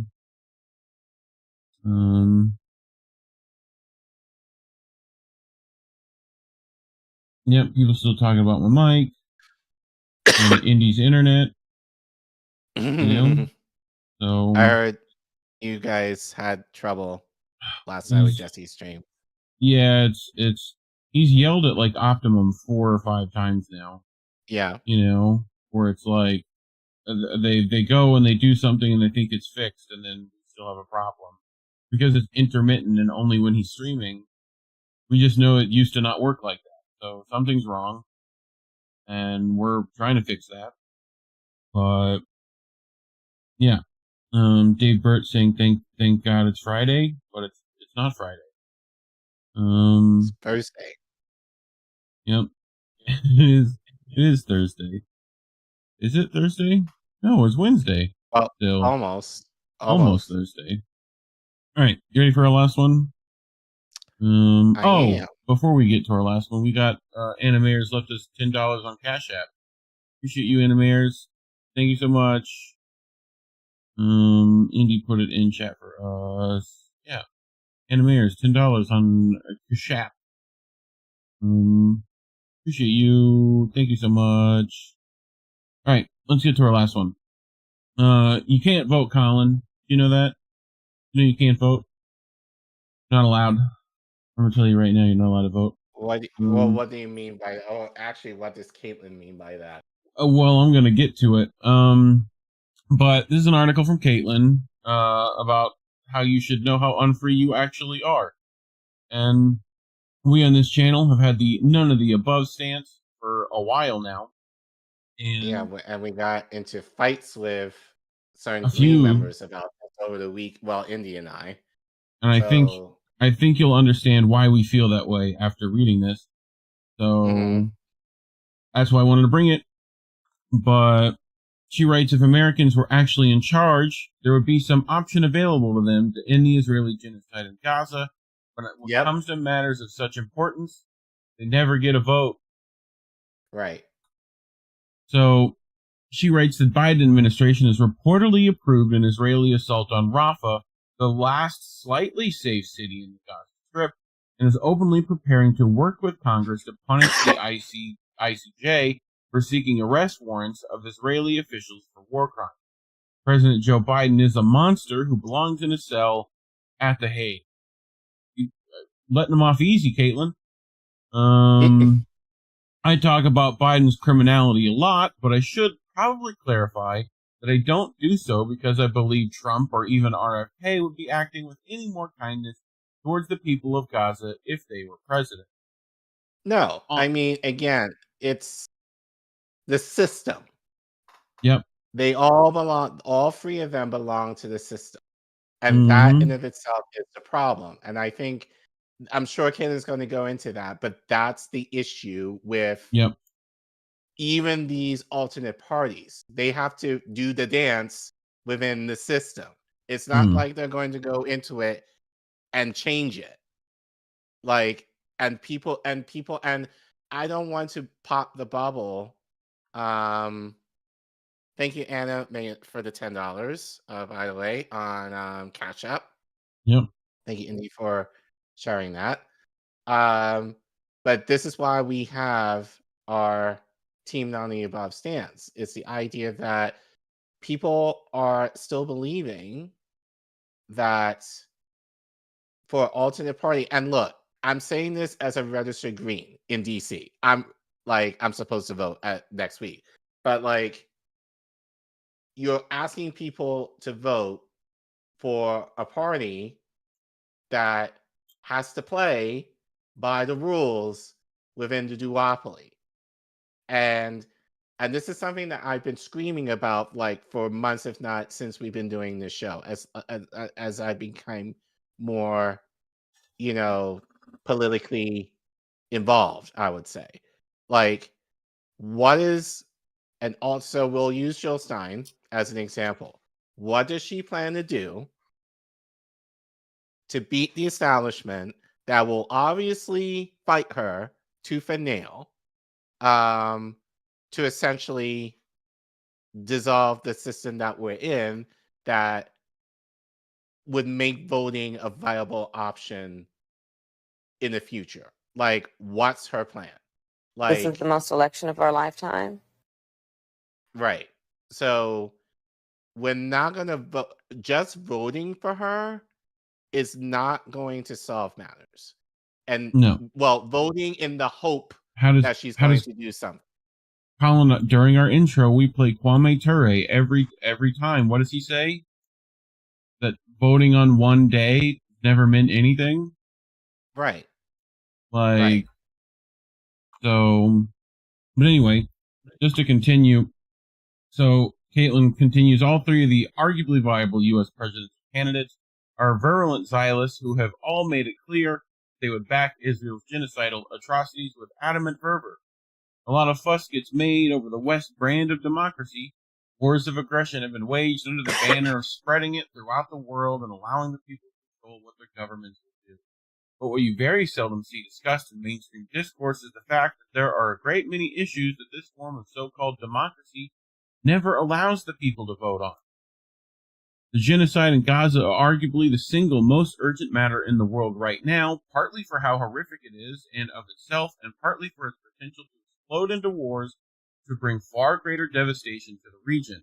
But nobody's allowed to vote on whether this will continue or not, even in the heart of the U.S. empire, which is making it all possible. The only candidates who stand any chance of getting elected are all committed to making sure this mass atrocity continues. Because if you ever want to get anywhere near the presidency, you have to make a whole lot of deals with powerful forces who were never elected by anybody. And this just means so much about the nature of this democracy, says so much, a word which literally means rule by the people. If the people were actually in charge, there would be some option available to them to end the worst thing happening in the world right now. The people are not in charge. When it comes to matters of the most importance, never get a vote. Americans don't get a vote on whether or not vast fortunes should be poured into funding a war machine which stretches around the globe. The option is never on the ballot. You don't get to vote on whether or not the drastic action needed to prevent environmental collapse should be taken. You don't get to vote on whether or not the U.S. empire should be escalating against nuclear-armed nations such as Russia and China with ever-increasing aggression. You don't get to vote on whether the wealthy should be getting richer and richer while the poor have to struggle harder and harder to survive. They don't get to vote on whether the wealthy should be allowed to use their wealth to influence political affairs in ways that gives them more and more wealth and power. They don't get to vote on whether they should have their minds pummeled with empire propaganda 24 hours a day, 7 days a week, 365 days a year, by rich and powerful people who are invested in manipulating the way they think, act, vote, shop, and work. They don't get to vote on whether their police force should be getting more and more militarized, or whether the surveillance practices of the U.S. intelligence cartel should be getting more and more intrusive. They don't get to vote on whether the U.S. should have the highest incarceration rate in the world and the profoundly unjust legal system which gives rise to it. They don't get to vote on whether the internet should be getting more and more consolidated and censorship heavy as Silicon Valley megacorporations move into more and more collaborative relationships with the U.S. government. They don't get to vote on whether there should be billionaires when there are people living on the streets. They don't get to vote on whether their government should be encircling the planet with hundreds of military bases and working to destroy any nation which disobeys it while their own people struggle and suffer at home. I would also argue you can't vote out the WEF and the, people who control all the wealth and power.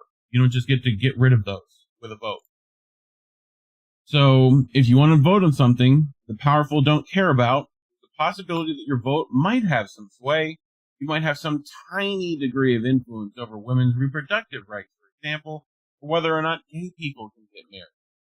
But when it comes to the mechanisms of the imperial machine like war, militarism, propaganda, oligarchy, capitalism, or authoritarianism, hand will get smacked away the instant you move to touch them. So it's not really democracy then, is it? Not really ruled by the people if all the most important and consequential decisions are made by forces with no accountability to the electorate, while the people are confined to a toddler's playpen in the corner arguing about pronouns and fat phobia. And what really sucks is that so many people believe this is freedom and democracy. People will never know freedom until they first understand how profoundly unfree they really are. Thoughts, Collin? Yeah. I mean, go back to that last slide. Yes, sir.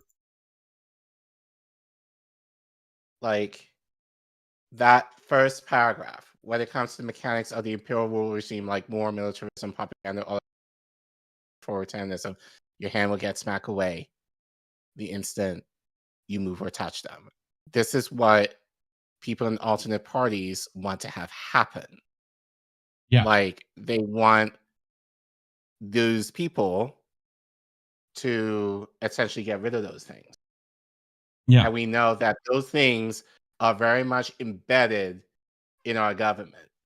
So again, I ask, what is the plan to remove these systems that they will defend tooth and nail? Like, these are the questions that I ask people in alternate parties, and people do not have an answer for me. It's just like they obfuscate, they call me everything but a child of God, and it's just like, no. It's like, again, I'm a registered green. Like, I want change. I want my vote to count for something, but I also know the reality of, and I to you in India all the time, we talk about this, like, you know, we're not voting our way out of this. So yeah, you can vote third party if you want to. You want to, but the reality is, Jill is not going to become president. What Jill is fighting for is 5%. Really. Which, okay, pause. If she gets that 5% to get federal funding, which I'm not sure is a guarantee, how much? I've yet to hear anyone tell me that. How much are you going to get? Then, with that amount of money, how are you going to compete with the Democratic and Republican Party and their capability of funding their own campaigns? Right? Does that then open you up to corporate PAC money to compete? Are you willing to do that? Have you said you won't do that? Haven't heard either one. Well, like, what Collin is talking about is that there's been no realistic plan to actually defeat the machine here. Right. We need change now, not fucking years from now. But you know what? You know what, though? I wouldn't mind the fight for the future, because I won't mind that, but what's the plan behind that? How are you going to build that movement around that idea? So, but it just seems like the only thing that people are kind of pushing right now is vote and hope for the best. Yeah. And quite frankly, I'm tired of it. I'm tired of the idea of almost wasting my time to vote in the hope that these politicians will do something for me. Like, I'm tired of it. So, you know, I will definitely vote for ballot initiatives in DC, because those are important and those actually do amount to something here. But as far as my primary is next week, really, who cares? Because, you know, Biden and Trump are basically right now the nominees. So, so in a way, it's kind of pointless when I don't like either of them. And Jill Stein is not on my ballot. So, you know, so I can't even vote for her even if I want to right now in the primary. And yeah, I think that's because there is no primary. But right. At this point, it's almost pointless. You know? Yeah, I mean, they're nominating Jill, and that's what they're going with. There isn't any competitors that I know of. It's just more for the feels at this point. It's just more for feels and the vibes. You might be able to vote for her in the general, I imagine. But yeah, I'm tired of the voter shaming from any and all parties. Like, come up with a practical plan, and we might think about it. Right. You know, like, but until then, miss me with that shit. Right. I would rather have the conversation of, okay, starting in 2025, how are people going to organize around these ideas? What needs to happen? How can we build upon the issues that we're seeing right now to make our voices count moving forward? That's what I want to see. If people talk about that in a more practical way, I'll be all about that. But it's just right now,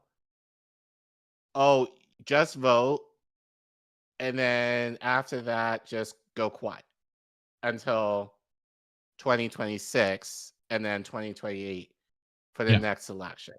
I mean, if you've been paying attention to the Convo Couch for years like we have, things about Citizens United, Patriot, like all that crap of that your election is rigged still. You are not capable of having a fair election. It is just not possible. Look, So, I'm saying all of this. I don't want to tell people. I'm going to sound like Jordan Charrington, but I don't want to tell people what they should and shouldn't do. I do. Don't fucking do it. Well, here's the thing. Right. If you believe in... Look, I'm of the stance of, yes, look into independent parties. Absolutely. But also realize if you're going for independent parties, know that there's work that needs to be done within those parties. So, and some of y'all forgot what normal lie to your face, smile and wave, tell you what you want to hear politicians act and sound like, and it shows. Like they're right in front of you, lying to your face, and you just go, "Oh well, they go nice things. They're saying nice things. They're saying nice things, and like their platform is so based. It's so nice." We looked at Jill Stein. Over the weekend we looked at Jill Stein's policies. We looked at reparations, among other things. And someone said this: a policy is good if it answers every single one of your questions. And basically, coming off of that, like after reading through what she said, I had a ton of more questions than answers. I have a lot more questions. Then on the other side, you got the libertarians who elected someone who wants to continue the war in Ukraine, probably Zionist. Like, definitely not the libertarian I would think they would actually want. So, one who's like, supports the trans agenda. All the libertarians would be upset at that too. Like, Indy has an article that we will be reading Sunday about how these third parties are being infiltrated, and they have no plan to deal with that. So, No.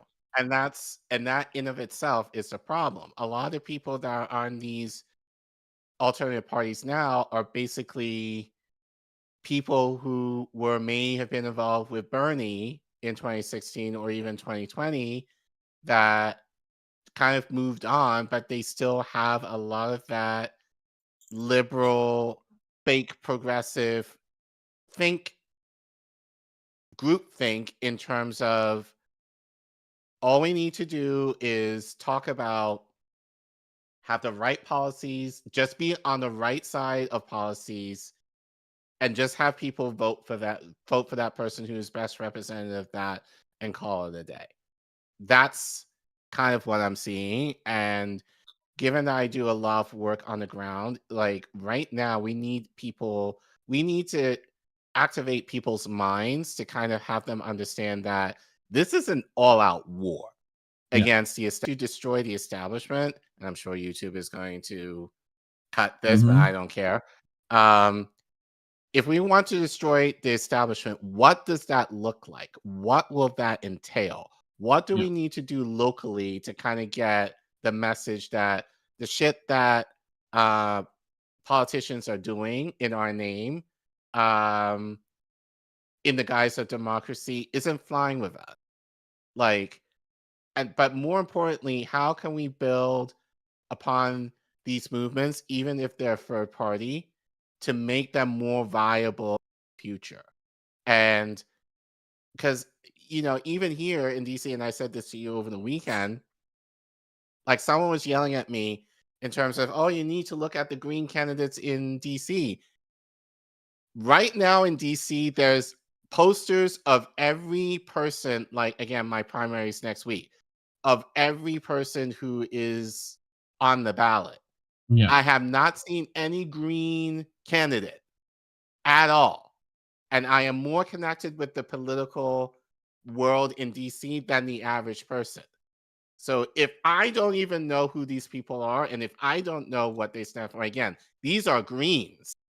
Like, I'm not going to take the time to figure out who they are. You know, I should already know what they're about. And so far, I haven't heard dick as far as actually not entirely true. I met one of the people who is running for Congress one time at the Aaron Bushnell memorial that I went to back in February. And honestly, what I heard from him, I wasn't that impressed with him. It was just kind of like, okay, you're agreeing. Okay, I don't care. You know, it didn't interest me. He did not excite me. He just seemed like he was just going through the motions of campaigning. And he hasn't campaigned as far as I know. So, but that's what I'm talking about. We're asking people to vote, but you're asking people to vote within the very system that is trapping us.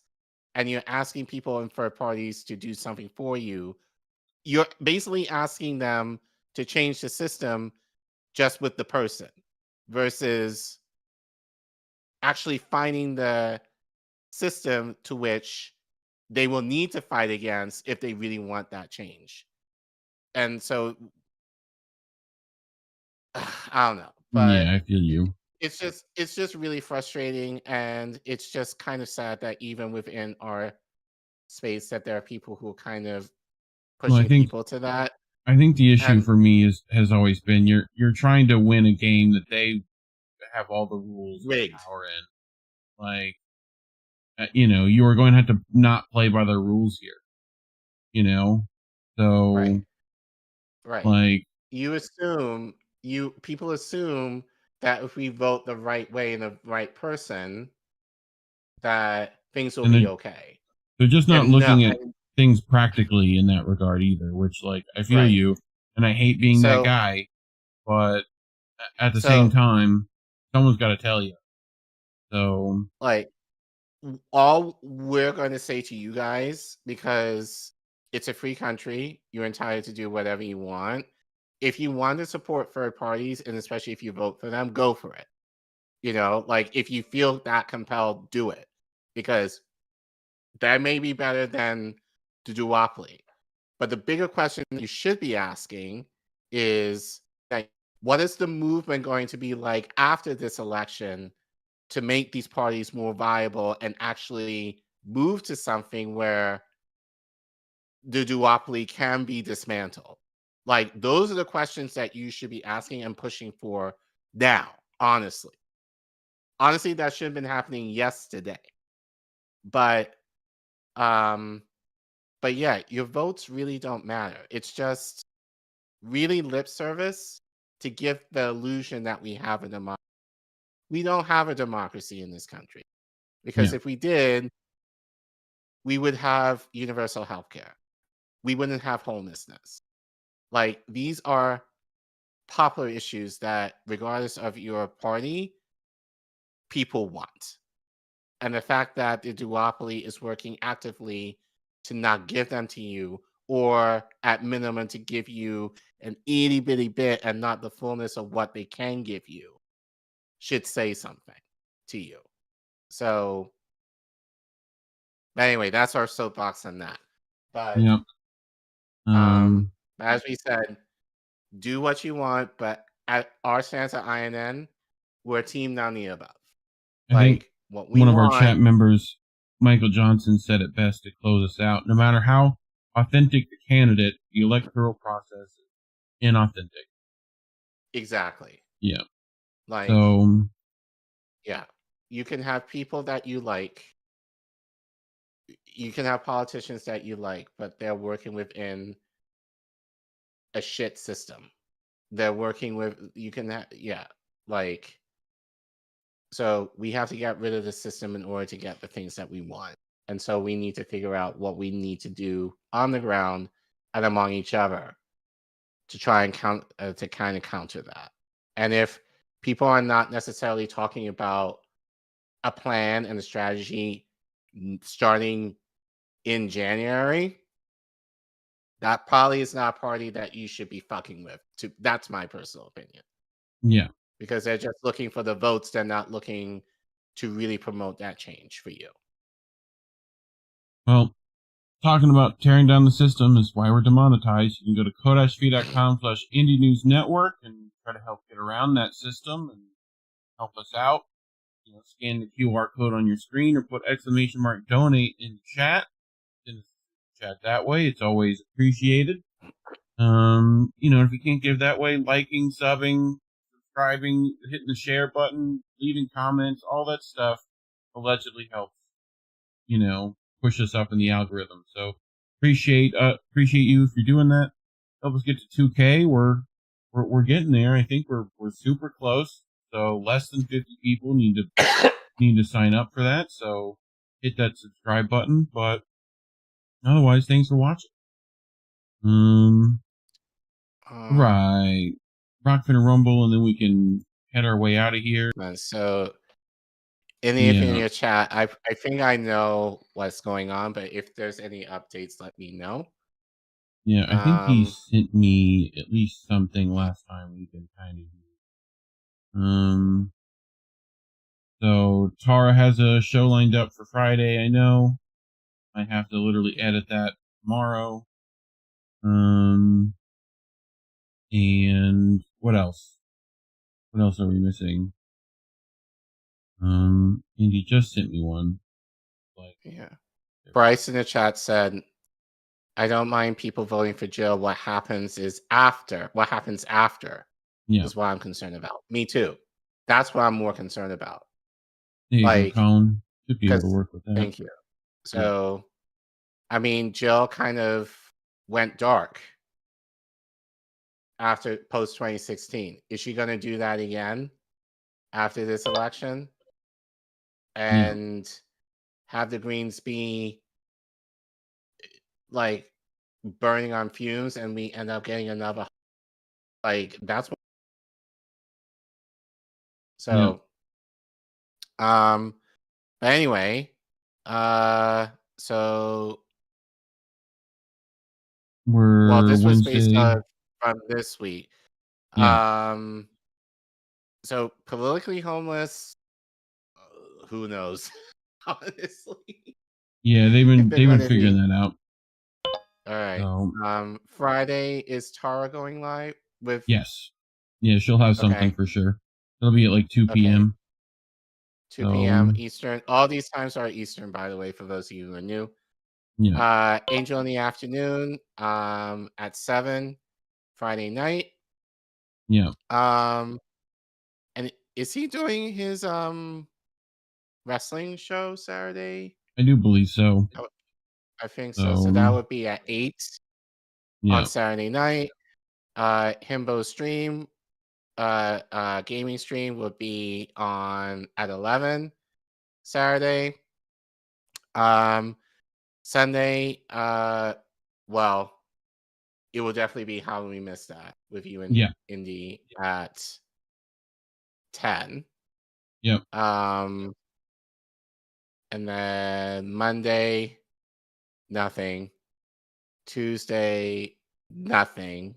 I might do American Tradition again, just to see if Indy can make that work. But you sure? Like they went yesterday. Possibly. So yeah, but he had trouble, so maybe I don't know. Okay. But and then we'll be back here next week. Yep. So yep. Yeah, Indy said maybe American Tradition Tuesday after last week. Sure. I hope we can yell at your internet company enough to make that work. We'll see Sunday. I'm sure it'll be fine Sunday, and we'll have zero problem. Just send Indy good vibes. Yep. Anything else? That works. Indy's been doing a Jesse Clip show Fridays usually. If you want to just hang out and listen to some Jesse Chat, you're welcome to. But yeah, I think that's it. Yeah. Yeah. Cool. All right. Well, as always, kids, labels are bad. Stay independent. Good. Have a good week, everyone. We want to talk right down to earth in a language that everybody here can easily understand. Bye, have a great time.